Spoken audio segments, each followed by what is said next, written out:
ነቶም ናይ ኣምሓራ ክልል ናይ ፖለቲካ እሱራት እንታይ ኢልዎም 300 ናይ ፖለቲካ እሱራት ኣለዉ ናይ ኣምሓራ ክልል 300 ናይ ፖለቲካ እሱራት ኣለዉ ነዞም 300 ናይ ፖለቲካ እሱራት ንዑ ፈርሙ ናይ ዕርቂ ሰነድ ናይ ይቅርታ ሰነድ እዳልየልኩም ኣለኹም እሞ ንዑ ፈርሙ ኢልዎም እቲ ምክንያት ንክልተ እዩ ርኢኹሞ ትሽርሒ እቲ ሰነድ ዘዳለዎ ሰብኣዊ መሰል ኮሚሽን ናይ ኢትዮጵያ እዩ ሰብኣዊ መሰል ኮሚሽን ሰብኣዊ መሰል ኣብ ክንዲ ምሕላቕ 300 ዝኣኽሉ ናይ ፖለቲካ እሱራት ኣለዉ ኢሉ ናይ ፖለቲካ እሱርነት ኣብ ክንዲ ምኹናን ኣብይ ኣሕመድ ከይውቀስ ኣብይ ኣሕመድ ንፅባሕ እውን ወንጀለኛ ከይኾን ወንጀል ኣብይ ኣሕመድ ከቕልሉ እቲ ወንጀል እስካዕ ሕዚ ዝተፈፀመ ብኣምሓራ ክልል ተፈፀመ ሞት ናይ መስዋዕትን ዕንወትን ጠቕላላ ንሕና ተሓተቲ ኢና ኢልኩም ንዑ ፈርሙ ኢሎም ሰነድ እዳልየምሎም ትማል ገሊፀልኩም እየ እተን ዋና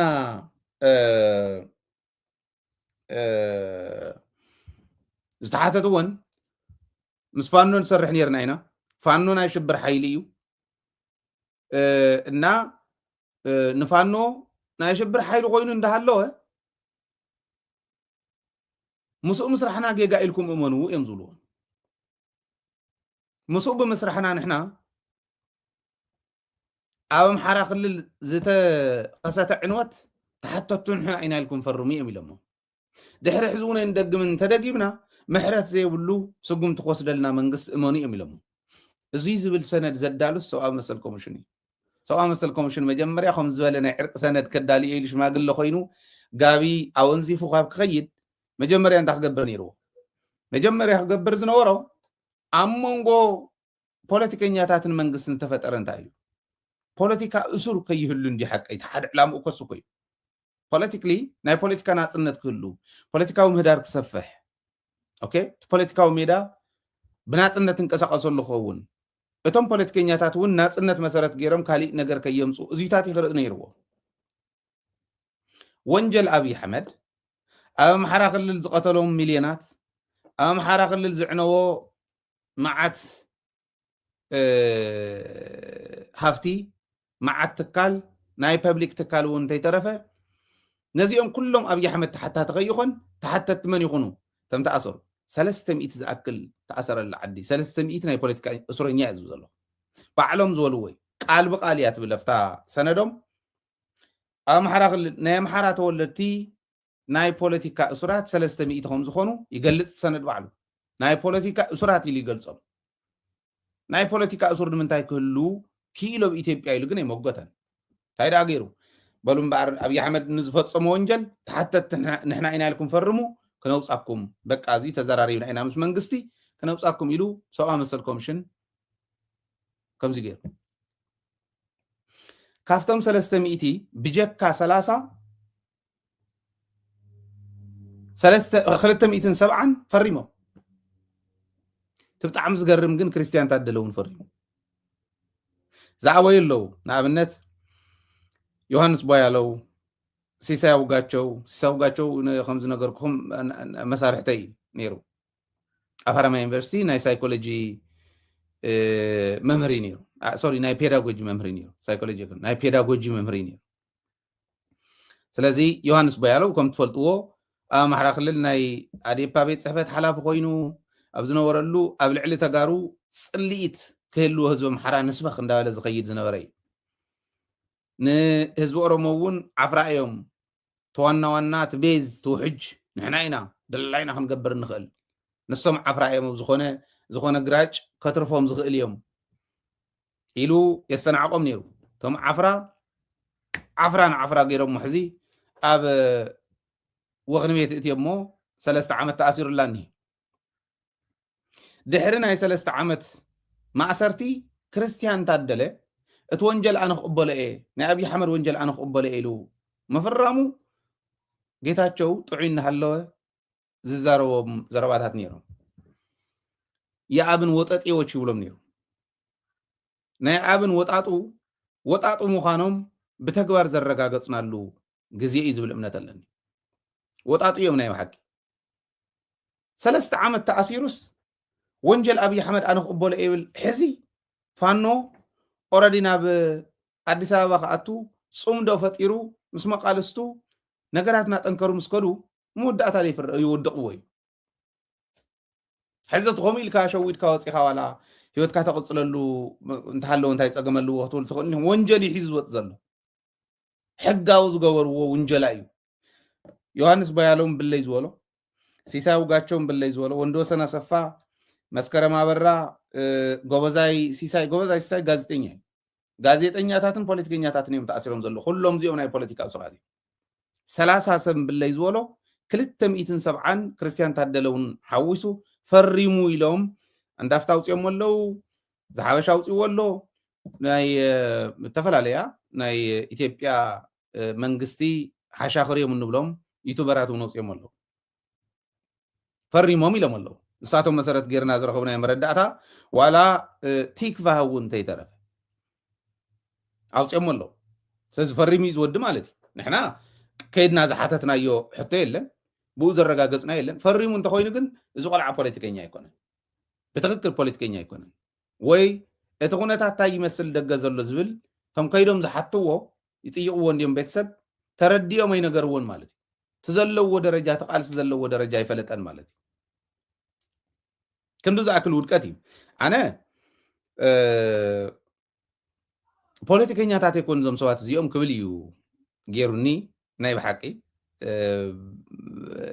እዚኣ እንተኮይና ተዓቕሙ ፖለቲከኛ ኣይነበረን ብዝኾነ ኮይኑ እዚኦም እቶም ዝገለፅክዎም ሚድያታት ጥራሕ እንተይኮነ ዋዜማ ሬድዮ እውን ገሊፅዎ ኣሎ ዋዜማ ሬድዮ ዳርጋ ኩሎም ፈሪሞም እዮም ሰብኣዊ መሰል ኮሚሽን ዘዳለዎ ሰነድ ኣንቢቦም ኣብ ልዕሊ ኣምሓራ ዝበፅሐ ጠቕላላ ንሕና ኢና ትዕግርግር መሪሕናዮ ኢሎም እቲ ዝዓነዎ ዕንወትን እቲ ዝኸድ ዝኒሄ ጎነፅን ኩሉ ሓላፍነት ክንወስድ ኢና ኢሎም ፈሪሞም ይብል ከመይ ዝበለ ፖለቲከኛ ክትኮን ከለካ ኢኻ ከምዚ ትብል ዓዲ ከጥፍእ እንደውም በዓል ታየ ደንደኣ እኮ በዓሎም ነጊሮምና ታየ ደንደኣ ከም ዝበሎ ኣምሓራ ከጥፍእ ይደሊ እየ ዝብል ሰብ እዩ ነይሩ ንዓይ ቃል ብቃል ከምኡ ኢሉኒ ኢሉ ምስክርነት እንዳሃበካ እንዳሃለወ ኣምሓራ ንኸጠፍእ ዝገበሮ ጉዕዞ ኩሉ ሓላፍነት ክወስደልካ ታኢትካ ትጥየቕ ንስኻ ኢልካስ ፖለቲከኛ ኮንካ ከተውድኡ ከም ዝበለ ወንጀል ክትሽከም ከለካ ራእዩ ንፋኖ ኣሸባሪ ኢሎም ንሓቶም ነቶም ንናፅነቶም ዝቃለስሎም ዘለው ኣሸበርቲ እዮም ኢሎም ንኸኣምኑ ይገብር ቅድሚ ሕዚ ንዝጠፍአ ወንጀል እውን ኩሉ ሓላፍነት ክንወስድ ኢና ይብል ስለዚ ናይ ይቅርታ ቅድሚ ኩነት ኣቕሪብሎም መንግስቲ እዮም ከምዚ ኢሎም ፈሪሞም ዝበሃል ዘለው ብርግፅ እቲ ኩነታት ተረድእዎ ይተረድእዎ እንታይ ኣሎ ይመስለኩም ሓደ ክንርድኦ ዘለና እንዶም ትማሊ ሓደ ዓብይ ሰብኣይ ብዕድመ እየ ዝብል ዘለኹ ብዕድመ ዋላ ብፖለቲካ ተመክሮ እውን ዓብይ ዝኾኑ ኣምሓራይ ትማሊ ኣጀንዳ ሒዝና ብደንቢ ተቋፂርና ቀኒና ነውግዕ ነርና ርኢኻ ኢሎም ሕዚ ሓደ ሓቂ ክነግረካ ኢሎም ንጎንደር ንበይና ፈልዩ ጎንደር ዘይነኽኣሉ ጎንደርን ትግራይን ከዓነ ንበይነን ፈልዩ ከናኽሰሉ ዝደልየሉ ንራያ ሕዚ ክወስደሉ እየ ዝብሎ ዘሎ ክልትዩ ናይ ሰማይን ናይ መሬት ነፈላለየ ኣለዎ ይብሉ ናይ ኣምሓራ ፖለቲከኛታት እዚ ስለ ዘይርድእዎ ኣብይ ኣሕመድ ክጥቀመሎም እዩ ምክንያቱ በራያ ጉዳይ ኣንደራደርም ክብል ከሎ ራያ ሓዲጉ ካብ ትግራይ ናብ ወሎ ክቕምጥ ወሎ ከዓ ምስ ዓፋር ገይሩ ሰሜን ኦሮምያ ኢሉ መዲቡ ስለ ዘሎ ንባዕሉ ክወስድ ራያ ክብል ከሎ ንባዕሉ ገይሩ ሓሲቡ ይኸድ ከም ዘሎ ዝርዳእ ፖለቲከኛ ናይ ኣምሓራ ጠይቕሞ እንተረኺብካ ንገረኒ ኢሎም ንወልቃይትን ራያን ማዕረ ገይሩ ይቃለሰሎም ከም ዘለዎ እዮም ዝሓስቡ ወልቃይት ትሕጃ እዩ ህዝቢ ትግራይን ህዝቢ ኣምሓራን ሓደ ኮይኑ ከይወቅዖ እንተኮይኑ መናኸሲ ቦታ ይቕምጠሉ ራያ ግን ብትክክል ናብ ወሎ ሓዊሱ ሰሜን ኦሮምያ ኢሉ ዘቋቁማ ዘሎ ክልል ናብኣን ምሕዋሲ ዝኸይድ ዘሎ ነዚ ነቶም ናይ ራያ ራዩማ ገለ እንዳበሉ ዝኸዱ ዕሱባት ኣሎ ገፋሕቲ ከብዲ ኣብታ ፀገም እዋን ምስ ፀላእቲ ወጊኖም ህዝቢ ራያ ዋጋ ከፍል ዝገበሩ እዮም ተመቦ ብደንቢ እዮም ወዲ ጎንደር እዮም ብግልፂ ስለዚ እንታይ እዮም ዝብሉ ሰብ ይመስለኩም ጎንደር ንኣብነት ጎንደርን ትግራይን ምፍላይ ይከኣል ነይሩ ቀደም ይብሉ ሓደ እዩ ነይሩ ሓቆም ከዓ እዮም ኣብ ሰሜን ጎንደር ገሊሎም ዘቕምጥዎም በዓል ዓደርቃይ ትግርኛን ዳዕዲዖም ዝዛረቡ እዮም ትግርኛ ምዛረቦም ጥራሕ ግን ኣይኮነን እቲ ህዝቢ ከመይ እንዳበለ እዩ ናብኡ መፅኡ ዝብል ኢኻ ተፅንዕ እምበር ሰሜን መሰረቱ ምዃኑ ፍሉጥ እዩ ብቀዳማይ እውን ሓንቲ መፅሓፍ ጠቂሞኩም ነይረ ናይ ፕሮፌሰር ታደሰ ታምራት እዚታት እዮም ጠቕስቶም ኣቦ እዮም ምሁር እዮም ሕዚ ዋይናት ኦኬ ጎንደር ዝኾነ ሕቶ እንተዘልዕል ማለት ከልዕል ድዮም ኣየልዕልን ኣብቲ ሕዚ ዘለዎ ዕሙት ፖለቲካ ኮይኖም ተም ተዓሲሮም ዝኒአው እኮ ፀረ ትግራይ ክሰብኩ ከለዉ እዮም ንፈልጦም መወዳእቱ ተጠቂሙ መቐረቶም ምስ ወድኡ ሓይኹ ዝወድኦም እንክድርብዮም ከሎ ኢና ርኢና እምበር ፀረ ትግራይ ክቃለሱ ኢና ንፈልጦም ከምኡ ኢልካ ነጊርካዮም ክድንግፁ እውን ይኽእሉ እዮም ትግራዋይነት ማለት ከምቲ ንሶም ካራክተራይዝ ዝገበርዎ ገይሩ ዝተረድአ መንእሰይ ስለ ዘሎ ንምምላስ እውን ክኸብዶም እዩ ሓቂ ግን ንሱ ይሓይሽ እንታይ ማለት እዩ ጎንደር ትግራዋይ እየ እንተዝብል ጎንደር እየ ኢሉ ግን ኣካል ትግራይ ኣነ ምስ ትግራይ ሲ ሱርናይ ስጋ ዝምድና እዩ ዘለኒ ሓደ ኢና ሓደ ዘርኢ ኢና ሓደ ዓልየት ኢና እንታይ ኢሉ ይመክን እቲ ናይቶም ኣምሓራ መቕልቅልቅል ኣቢልካ ትግራይ እውን መሬታ ብተኽቲ ከቢልካ ነንባዕሉ እንዳናኸስካዮ ንባዕልኻ ሰላማዊ ናብራ ክነብር እየ ኢሉ ዝሓልም ዘሎ ዋላ ዘይኮነ እንተኾነ ጎንደር ኣነ ምስ ትግራይ እየ ዝቐርብ ስለዚ ህልውናይ ቀፃሊ ህልውናይ ምስ ትግራይ እዩ ኢሉ እንድሕር ተዛሪቡ ዝኾነ ኣብ ጎንደር ከምኡ ዓይነት ፖለቲከኛ እንተዝፍጠር ናይ ፖለቲካ ውዳበ እንተዝፍጠር ናይ ወልቃይት ጉዳይ ይመክን ምክንያቱ ማዕዶ እዩ ከምኡ ዝብል ዘሎ ምስፋሕ የዋፂ እንተተባሂሉ ዋይናትኩም ዘይግበር ፖሲቢሊቲ ከለዎ ዶ ሲኢሉ ሕልሚ ከይመስለኩም ንኣብነት ኣባ ወልደት ንሳይ ኣባተ ክሓቶም ከለኹ እንታይ ኢሎም ነውዚ ሰላማ እኮ ያው የትግራይ አባቶች በተፈጠረው ጉዳይም ተናደው የራሳቸው ብቻ አደረጓቸው እንጂ ሰላማዊ እኛም ናቸው ስለዚህ አማራ ካህናት ወደ መንበረ ሰላማ መቀላቀል እንፈልጋለን ይለው ምክንያቱም ሰላማዊ ራሳችን ስለሆነ ተክለ ሃይማኖት ዝባል ጳጳስ ኔሮ ይፈልጥን ኣብ ኢትዮጵያ አይነ በረንቱ ወንበር ናይ ተክለ ሃይማኖት ተካ እንዳተዋህሉ ፓትርያርካት ጽውዕዎ ዘለው አይነ በረን ትግራይን አምሓራን ዘለዎ ናይ ዘርኢ ይርክብን እቲ ሕዚ ወሎ ከምዚ እዩ ጎጃም ኩሽዩ ካሊእ ኩሺ እንዳለ ዝኸረ ዘሎ ዝብሎ ዘሎ ሓይሊ ዘለዎ ናይ ዘርኢ ርክብን የለን ናይ ሰማይን ናይ መሬት ነፈላለዩ ኣለዉ ስለዚ ዋላ ይኹን ዋላ ይገበር ኣይተግበር ከምኡ ዝብል ድምፀት ተሰምዕ አዲስ አበባ 4 ኪሎ ክትነቐነቕ ነይራ መፍጣር ይከኣሎ ሕቶን አምሓሩ ሕቶን ናይ ጎንደር ህዝቢ ማለት ከወሰን ተልካስ ጎንደር መቸም ንወይና ፈልዩ ጎንደር ትበሃል ክልል ፈጢሩ ንወይና ማእኸል ገይሩ ኣየንብራን ተፈረማሞውን ከም ዝበሎ ትግራይን አምሓራን ምፍላይን አምሓራን ካሊእ ከባቢ ምፍላይን ነንወይኖም እዮም ትግራይን አምሓራን ምፍላይ ውልድን ወላድን ምፍላይ ማለት እዩ አምሓራን ካሊእን ምፍላይ ግን ጎረቤት ማሕበርተኛ ዓርኪ ምፍልላይ ማለት እዩ ከምኡ ገይሩ ዘርድእ ሓይል ደይህሉ ሚድያና ታ ፕሪንስፕል ናቶም መቕምጥዋ ናብዛ ዝብላ ዘለኹ ይኾንዶ ታ ፕሪንስፕል ናቶም ተቕሚጥና እያ ደርብያ ዘልዕላይ ትስእንን ደጋግማ ዝኣምናይ ትስእንን ኢልና እንተ ኸይድና ሚድያታትና ከምኡ እንተስሪሕናየን ይኣምንዎ ዶ ንዓና ጥቕሚ ኣይኮነን ንዕኦም እዩ ዝበልፅ ብርግፅ ኩልና ንርባሕ ኢና ግን ንዕኦም ይዝበልፅ እሞ ምግባር ይከኣል ዶ ዝብል ስኢለ ሕቶ ከልዕል ደልየ ኣብኡ እናሃለና ኣብን በዓል ክርስቲያን ታደለ ዝመርሕዎ ዝነበሩ ስእልካ ናይ ዕንደራ እምበር ፖለቲካ ርዲኢት ከም ዘይነበሮ መቕሚጥና ኣብን ሕዚ ናይ ኣብዪ ኣሕመድ መሳርሒ ኮይኑ ዝኸድ ዘሎ እዩ ኣብቲ ናይ ምክክር ኮሚሽን ሕቶ ልዒሉ ኣብን ከሲሱ ይብሉ ኣብን ከሲሱ እንታይ ኢሉ ከሲሱ ኣሳታፈ ይነበረን ሓቋፋይ እውን ኣይነበረን ሓቋፋይን ኣሳታፍን ኣይነበረን ኣይንቕበሎን ኢና ዋትኤቨር ውሳነ ሒዙ ዝወፆ እዚ ምክክር ኮሚሽን ዝበሃል ኢሉ ኣብን ይብሉ ኣብ ናይ መንግስቲ ተወከልቲ ናይ ፓርቲ ተወከልቲ ናይ ዳያስፖራ እንተይተረፈ ወኪልና ዝእተናሉ ስለ ዝኾነ ናይ ኣብን ክሲ ደርበየ ኣለኹ ከዓ ይብል መስመር ረኣያ ኣይኾነን እዚ ናይ ኣብን ክሲ ከዓ ይብል ኩሉ ማዕረ ኣስተኣናጊድና ታሪኻዊ ዝኾነ መድረኽ ኢና ፈጢርና ይብል ምክክር ኮሚሽን መስመር ረኣያ ይኹም ዝብል ርእይቶ ይንዕቅን ናይ ኣብን ዋላ ይኹን ናይ ካልእ ይኹን ክንቅበል ኢና ነገር ግን ኩሉ ዝውከለሉ ከይዲ ስለ ዝነበረ እቲ ርእይቶ ናይ ኣብን ሕዞም ፅዮሞ ዝኒሄው ግን ኣይንቕበሎን ስሩ ፋይዳ ቢስ እውን እዩ ይብል እዚ ይብሉ መስመር ረኣያ ከምዚኣ ገይሩ ዝቕልደሎም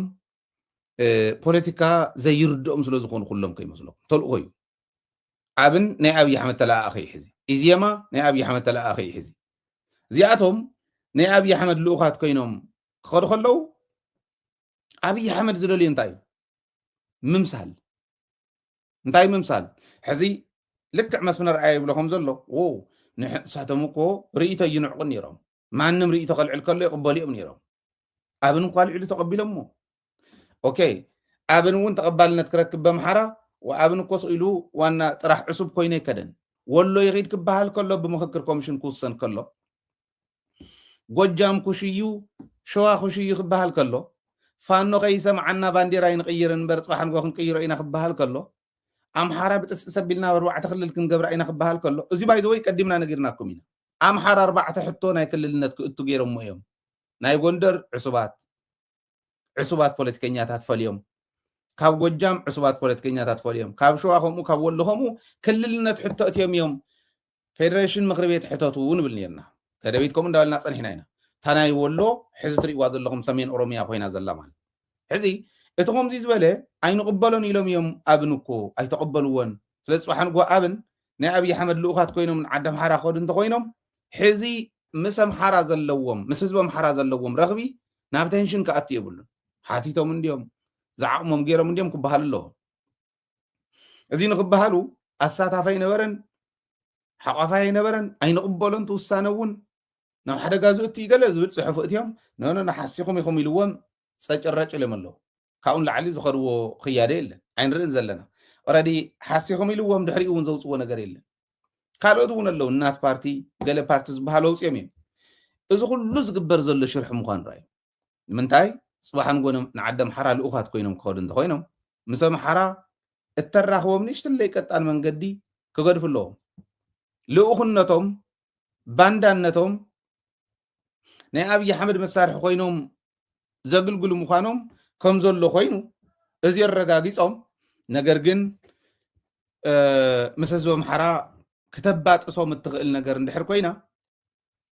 ኦኬ ታተራኽቦም ንእሽተለን ክሪ ይገድፍዋ በኣ ገይሮም ምስ ህዝቢ ኣምሓራ ይራኸቡ ኣለና መበሊት ትኸውን ናይ ኣብዪ ኣሕመድ ተለኣኽቲ ኮይኖም ከብዶምን ጅቦኦምን እንዳመልኡ ይነብሩ ማለት ፖለቲከኛ የብሉን እዚ ህዝቢ የብሉን ሰይጣናዊ ዝኾነ ናይ ኣብዪ ኣሕመድ ግብረአከ ብተግባር ኣብ ህዝቢ ኣምሓራ ንኽፍፀም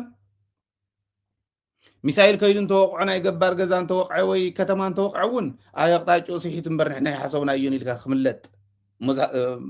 ሃይባይ ዘይብሉ ኣለኹልካ ዝብል ዝቁርቆረሉ ሰብ ዘይብሉ ከመይ ዓይነት መከራ ይወርዶ ከም ዘሎ እቲ ህዝቢ ረኣይዎ ንሕና መከራ ዝረኣና መከራ ብልዕሊ ዝኾነ ይኹን ሓይሊ ከይህሉ ንቃለስ ናይ ናፅነት ተቃለስቲ ንፈልጦ ኢና ንርዶ ኢና ኣባና እውን ዝበፅሐ ስለ ዝኾነ እዞም ኣምሓራ እንታይ ዓይነት መከራ ይኸፍል ኣሎ ንርዶ ኢና እቲ ዘይርድኦ ግን ንኸብዱን ንጅቡኡን ክሓድር ኤክስፔክትድ እዩ እንዳረኣናዮ እውን ፀኒሕና ኢና ናይ ባዕልና ከብዲ ሓደራት እውን ስለ ዘለውና ማለት እዩ እቲ ሰይጣናወት ተሓሳስባ ምዃኑ ናይ ኣብዪ ኣሕመድ ግን ነቢያት ናይ ኣብዪ ኣሕመድ ኢና እንዳበሉ ነብይነት ዘራኸሱ ናይ ነቢያት ሹም ተሸኪሞም ነቢያትና ኢሎም ኣብ ልዕሊ ህዝቢ ትግራይ ኩነታት እንዳረኣዩ ትግራይ ክትስኮን እያ ኢሎም ኣብ ዝሓሰብሉ ተኣሲሮም ክመፁ ረኣና እዮም ክጠፉ ረኣና እዮም ካብ ሲኦል ዝመፁ እዮም ይግብኦም እንዳበሉ ዝነበሩ ሕዝና ኣብይ ኣሕመድ ተገልቢጦም ምናልባሽ ከጥፎም እውን ክእል ክጠፍእ ከሎ ተገልቢጦም እንታይ ይብልዎ ከም ዘለዉ ትርኢ ኣሎ ሰይጣናዊ ምዃኑ ትሰርሑ ትፈልጥዎ እዮም እንጀራ ኮይናቶም እዮም ዝኸዱ ነይሮም ሕዚ ግን ነቀይ ምስ ኮነት እታ ኩነት እንታይ ይብሉ ኣለዉ ጠቅላይ ሚኒስትር ዶክተር አብይ የሰይጣን ልጅ ነው እውነት ነው ይሄ በምትለን ነገር ማለት ነው ይሄንን ማለት እናገራለን ትምላለህ ዓለማዊ ነው ሰይጣን ነው የሰይጣን ልጅ ነው የሰይጣን ቁራሽ ነው ሰይጣን ነው አልኩኩ ባልኖር ዛሬ ቢሞት ይሻላል እኔ በሰይጣን እንዳለ ነው የሚያምነው ማንን የዶክተር አብይን መንግስት አጋንንት እየተጠቀማቸው ነው ያለ የአጋንንት ሰራተኞች ነው የምላችሁ የኢትዮጵያን ጠቅላይ ሚኒስትር ወይ ዶክተር አብይን ብትወስድ በውስጡ ደግሞ ኢባብ አለ ይህ ብሎ እሱ የሚወልዱ ኢባቦች ምድርቷን እያወቁ ነው ያሉት በስብዕና ደረጃ ግን ዲሲፕሊን ያለው ስብዕና ያለው ሰው ለገንዘብ የማይሞት ሰው እንደሆነ ግን ዛሬም ነገም ከነገ ወዲያ መጠየቅ ያንን ዕውቀት ለራሴ ተጠቀሙ እኔ የሚያውቀው ነግሬዋል ይሄንን ሐሳብ ደግሞ ስታስተላልፍ ይሄንን ሐሳብ አትቁረጥ ይሄን ሐሳብ አትቁረጥ እኔ ሐሳብ አልቆርጥም እዚህ ጋር ያወራውን አትቁረጥ ሐሳቡን አትቁረጥ በቃ ክልተ ነገር ረአዩ ሓደ ትኹነታትና ተወድእ ምዃኑ ናይ እንጀራ ገመዶም አብይ አሕመድ ዝደልዮ ታየኝ በህልምን ያየሁት በሌሊትን ያየሁት ስጸሊን ያየሁት እንዳወሉ ማንም ርኹስ ዝቕልደሉ ናይ ነቢያት ሽም ተሸኪሞም ዝኸዱ ዝነበሩ ናይ አብይ አሕመድ ጊዜና ተወድእ ክኸድ ከሎ ዝብልዎ ዘለው እዩ ካልኣይ ግን እዚኦም እዮም ቶም ኢትዮጵያውያን እዚኦም እዮም ኣብ ናይ ኢትዮጵያውያን ሞት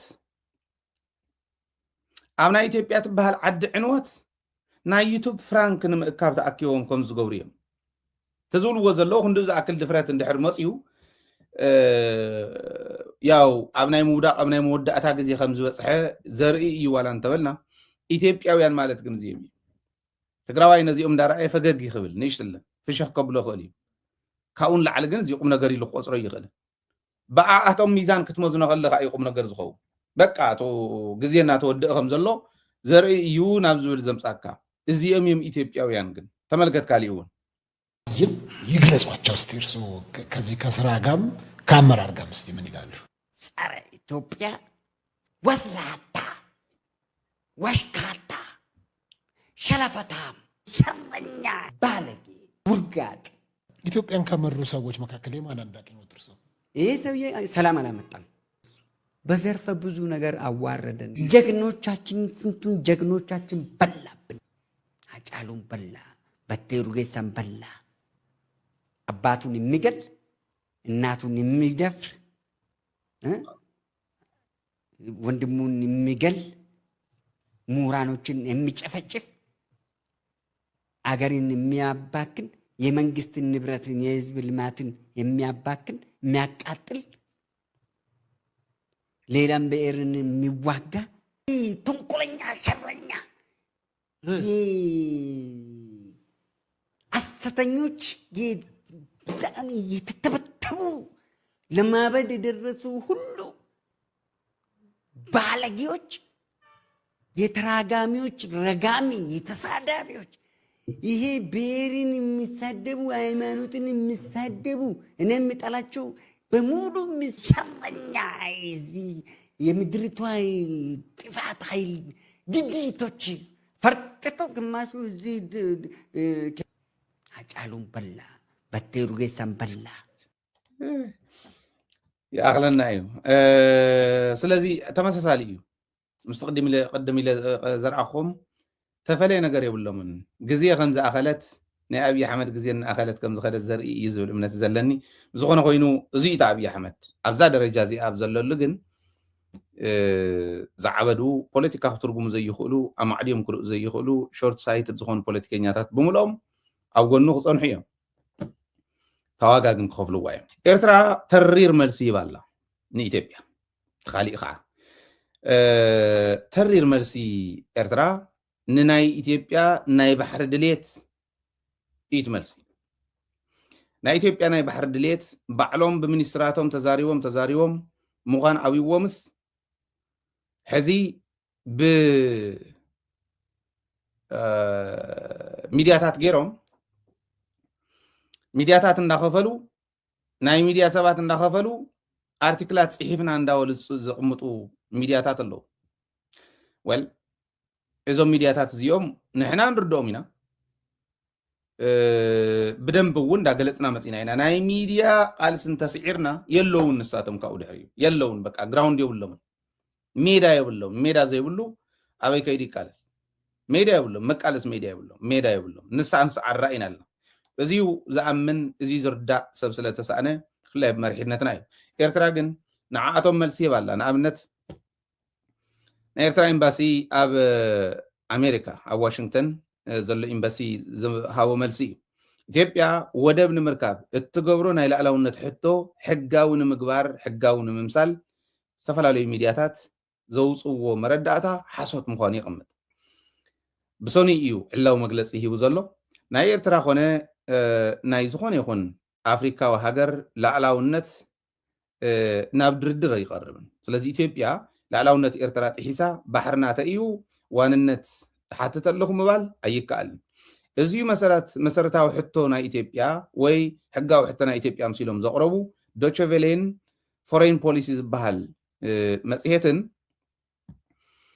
نا إثيوبيا حتو حقاوي نممثال موكيروم يوم حتو ودب حتو ودب كراين ويناي كراي حتون ويناي ليز حتون نايواننت حتون جن استفالالي يوم يقولون بز حزبي إيكونومياوي عبيت جيوغرافياوي أكمامتا لعلاونت ناي حنت هاجر نمتحس مغنيات كخونة يخلون يقول طعمي وصان زخونة ملغتي مغنيات كخونة يخلون سلازي ناي نقد دليت متحب بارنبر وراري يدلن نقد انت اليوم بز حزبهم كعقب زغل نقداو منقصقاس ترى اليوم نتحابر يزبها المبر واننت بحري كحتة يخلن بعسة شمونت تسعى نايب على دنبر زستخاخلت إيرترا 1993 بفرنج مالتي كعا 99.8% هزبا مرץ تباهيلو مسل عرس وسان وخرجاجز أبستوها ولو ناس النت زمرت عدية زمرت عدية سلذي إيرترا لا يتعدي إياها أبناء كل التشحن كل التنى الجرس وعلون دنبرا فلوي إيو دنبرنا إثيوبيا ناب بحري زقر ولو أين برن يلن أيهلن كعيبل إرترا نايك إيه بحر زوا هاجرات وش تسلزلا أبنايك إيه بحر زوا أبزواق إيه بحر زلوا هاجرات زرزر سلزلا ويسلزغنت مس يونايتد عرب إماراتس مس يونايتد ستيتس مس سعودي مس إيجيبت مس صوماليا مس قبصن مس صوماليان نقداو رخب ختقبر تفطراوي إيو لازم نقداو رخب نبر إثيوبيا نمقلال وإثيوبيا نمقداء تواهيل استقبر رخبي يلن زو ميدياتات زيوم جن إثيوبيا نمقداء إيرترا مس أمريكا مس سعودي مس قبصن مس صوماليان مس يونايتد عرب إماراتسن رغبة تقبر نيراي لهم رغم تعوزي جيجاجر من يونايتد عرب إمارات سبي كم زلوا قلنا إفلت يستقدم حزن تخوينا ما يرنو هذه إثيوبيا مقداء تواهيلو مسيئن وني تقبر يترفض مس يونايتد عرب إماراتس سلازي سرعاتنا أمبا جنن سرعات انداولو خقلصو خلو يرحق النمبر أي قرار بنان سرعاتنا عن نمبر نعومونا يكونن سلازي أبزي إتوا من دعاتو حانت العلاويت هاجر لعلاونتات إحيسهم بحرا خطلو خلو أفرا لاينا ندا سفحي خدمبر اتدليت بحرمون كعقب زخل يكون إرترا نايمانم هاجر مريت يتدلن نايب علاون خالي أي تهبن زول ملسيهم هيوم زلو زينا إرترا إمباسي أب أمريكا زوص ومجلسي تعمو حلو المجلسي ليه زعمن ياو بزح نيجاتيفوني ولن دبلوماتيك استقامت ملسي زول أمنة لن كالي نايم سايلات تقعت حمشت نايم سايل تقعت بحرق زي ندقنا قرب صنحينو خلت ميسايل تقعت استقورلو ناي بابي إلمان ديب كما خبابي طعمنا وطرة تعتيلو بابي إلمان ديب أمونغو إرتران جبتن يمن نزركب مسعببي الأينز بهالميديا كم زوصو حوتي إيو أبابي إلمان ديب كباب تركب كتما أرادي تبهال كتما ናብዚኣ ሓሙሽተ ተኸታታሊ ናይ ባሊስቲክ ሚሳይላት ተኽሱ ገይሩ ኣብቲ ከተማ ብዙሓት ዕንወታት ናይ መሰረተ ልምዓት ከም ዘብፅሐ ሓንቲ ኣብቱ ወደብ ኣብቲ ናይ ወደብ ከተማ ዝነበረት መርከብ እውን ከም ዝዓነወት ይገልጽ በዘን ሓሙሽተ ሚሳይላት ማለት እዩ ናይ ድንበር ሓለውቲ ቦታ ናይ ድንበር ሓለውቲ ካምፕ እውን ከም ዝፈረሰ ካልኦት መሰረታዊ ልምዓት ናይ ፐብሊክ ኢንፍራስትራክቸር ማለት እዩ እውን ከም ዝፈረሰ ይገልጽ ኣብ የመን ናይ ወደብ ከተማ ካሊእ ናይ ወደብ ከተማ ሞቻ ትበሃል እውን ክልተ ሚሳይላት ተኩሶሙላ እዮም ኣብዚ እውን እዛ ከባቢ እዛ ከተማ እዚኣ ብህዝቢ ዝተጨናነቐት ስለ ዝኾነት ሰብኣዊ ጉድኣት ምብፅሑ ኣይተርፍን ዝብል ግምታት ኣሎ እስካዕ ሕዚ ግን ተፀንዐ የለን ሑቲ ጠጠው እንተዘየቢልዎ ንሱ ንምርኣዩ ንምግምጋሙ እንታይ ዓይነት ዕንወት በፂሑ ዝብል ንምርኣይ ከቢድ እዩ ኢሎም እዮም ዘቕምጡ ብርግፅ ትማሊ እዩ ትማሊ ንጎ እዩ ጀሚሩ ሚሳይላት ጠቕላላ ኣብ ዝሓለፈ ሰሙን ኣብዛ ሰሙን እዚኣ ኣብዛ ዝሓለፈት ሰሙን ኣብ ሓንቲ ሰሙን ውሽጢ 82 ሚሳይላትን ብርክት ዝበላ ድሮናትን ኣብ ጥቕሚ ውዒሉ እዩ ሕቲ እዩ ኣነ እንታይ ገሪሙን ይመስለኩም ሓደ ሚሳይል ክንደይ ይዋግኡ ብናይ ኣሜሪካ እንተኸይድና 1 ሚልዮን እስካብ 4 ሚልዮን ዶላር ንሱ እንተኮይኖም ዝጥቀሙ እቲ ሚሳይል ዝጥቀምሉ ዘለዉ ናይ ኢራን እንተኮይኑ ብጣዕሚ ኮስት ኢፌክቲቭ እዩ ናይ ኢራን ሚሳይል ስለዚ ዋላ ብዝኾነ ይኹን መንገዲ ክንደየናይ ዝኣክል ኢኮኖሚያዊ ዓቕሚ ስለ ዘለዎም እዮም ሕቲ 82 ሚሳይል ኣብ ሰሙን ተኪሶም 82 ሚሳይል ካብኡ ብርክት ዝበላ ድሮናት ተን ድሮንስ ናይ ሻሂድ እየን ሻሂድ ድሮናት እየን ሻሂድ ናይ ኢራን እዩ ናይ ኢራን ድሮናት እየን ሚኒማም ብ20,000 ከም ዝስራሕ $20,000 ከም ዘስርሐን እዩ ዝነግሩና ስለዚ $20,000 ሓንቲ ድሮን እንተኮይና ንኣብነት ዋላ 100 ድሮን እንድሕር ኣብ ጥቕሚ ውዒሎም ኣብ ዝሓለፈ ሰሙን ብርክት ዝበላ ኢሎም እምበር ስፔሲፊክሊ ተቐመጠ የለን ኣልኣይኑ እውን ከቕምጥ ከሎ ስለዚ 100 ድሮን ኣብ ጥቕሚ እንተውዒሎም $2 ሚልዮን ማለት እየን እቲ ሚሳይል እውን ከምኡ ናይ ኢራን እንተኮይኑ ብ20,000 ገለ ዝስራሕ እንተኮይኑ 82 እዩ ዳርጋ ናብ 100 ተቐባበልዎ 2 ሚልዮን ከባቢ ይኸውን ግን ልዕሊኡ ክኸውን እቲ ሚሳይላት ብጣዕሚ ዕናዊ ዝኾነ ሚሳይል ስለ ዝበሎ ካሊእ ዓይነት እውን ክኾን ይኽእል እዩ ኢኮኖሚያዊ ብቕዓቶም የመን ቅድሚ ትግራይ ዝፈራረሰት እያ ኢኮኖሚ እቶቶም ናይዚኦም ኣብ ወደብ እዩ ኣብ ወደብ እዩ ስለዚ ከመይ ዝበለ እቶት ክህልዎም ከሎ እዩ ሕቲ ክንድዚ ዝኣክል ዓቕሚ ረኺቦም ዝብል ሕቲ ሚሳይላት ክንዶ ዝኣክል ብዘይ ምንም ስኽፍታ ናይ ካብ ቁፅሪ ወፃኢ ማለት ካብ ዓቕሚ ወፃኢ ክኸውን እዩ ካብ ዓቕሚ ንላዕሊ ክኸውን እዩ እንተተኪስና ኢሎም እንታይ ሰጉኡ ክንዶ ዝኣክል ክትኩሱ ዝኽኣሉ ዲፕሎማስያዊ ረኽቦም ብጣዕሚ ጥንኩር ስለ ዝኾነ እዩ ከመይ ገሮም ኮሚኒኬት ከም ዝገብሩ ብዛዕባኦም ክወፅእ ከሎ ረኣይዎ ንእለት ኣባና ዘሎ ፀገም ናይ ኮሚኒኬሽን ፀገም ኣለና ዝኾነ ነገር ተጋጢሙ ወይ ሚድያታትና ኣብዴት ቶሎ ቶሎ ተዋሂብዎን ባዕለና የውፃ ወይ መራሕትና ቶሎ ቶሎ ወፂኦም ኣብዴት ኣይህቡ ዲፕሎማሲና እውን ክንዱ ዝኣክል ጠንካራ ኮይኑ ክንሸጦ ዝግባአና ሸጥና ክንገዝኦ ዝግባአና ገዚእና ከይንኸይድ ኣውዚዩ ድኽመት ኣለና ካብ ሕቱ እኳስ ክንምሃር ይከኣልና ማለት ዓመፅቲ እዮም እዚኦም መንግስቲ ኣይኮኑ ንሕና መንግስቲ ኮይንና እንመርሖ ዓዲ እዩ መንግስቲ ኣለና እንታይ ኢና ንምሃር ካብዚኦም ዝብል ክንወስድ ምእንታን እዚ ኣቕሪበዮ ማለት ኢና እዚ እዩ ቱ ዝኒሄ ኢትዮጵያ ከተኩስ እየ እንተኢላስ ክንዲ ናይ ኢትዮጵያ ክንዲ ናይ ሕቲ ሚሳይላት እውን የብላን ክንዲ ናይ ሕቲ ድሮናት እውን የብላን ሕቲ ኩንኖ ዝኸኣለ ክንዲ ናይ ትግራይ ዝኣክል ሪሶርስ ኣብ ዘይብሉ እዩ ኣበይ ኢና ዘለና ንሕና ክንደይ ናይ ዝኣክል ዓቕሚ ዘለና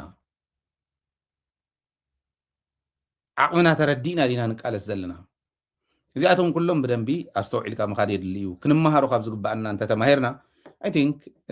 ብዙሕ ነገር ክስራሕ ይከኣል እዩ ብትግራይ እውን ኢለ እየ ዝኣምን زي لغزازمي نايلومي مدبنا ببزلهم سلام يخون لكم سلام عواتن مسجدنا حزبنا اخواننا كل جزيه تمنيتنا نايليتن قطرن سرحنانيو تግራይ